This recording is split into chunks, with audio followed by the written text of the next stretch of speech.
Hi, so this is part 2 of digestion with your nervous system.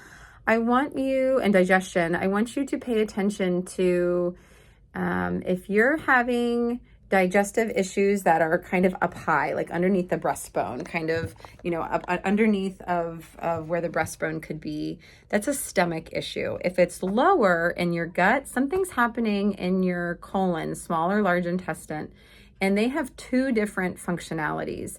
Your stomach is going to have a lot of chemical and mechanical digestion.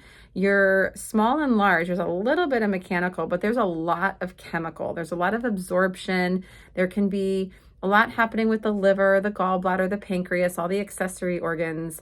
And that's where most of your absorption is or isn't going to take place.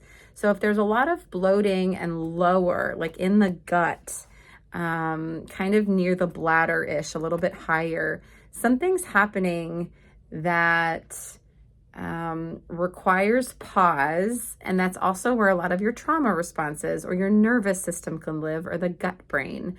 That can be connected to the lower back as well. So there's a lot going on. It's very, very hard to have a cause and effect analysis with digestion because of everything that's involved. It's a full body system that is ideally done at rest.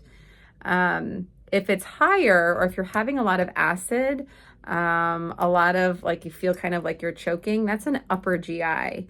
And that can be fluid, that can be texture, that could be related to potentially posture. It could be Barrett's esophagus, it could be swallowing. There could be a lot of other things happening. Also, cause and effect can be hard. It is harder, however, when it comes to IBS or anything that's in the lower gut. If you're approaching things that say, do this and it'll fix your entire gut health, run far away, because it's not black or white. It's not simple. It's an onion. There's a lot of layers and there's a lot to be considered. You're not broken. You don't need fixing, and becoming aware and understanding of all of the facets involved in gut health takes some time and patience, and you're worth it. And slow down to understand it.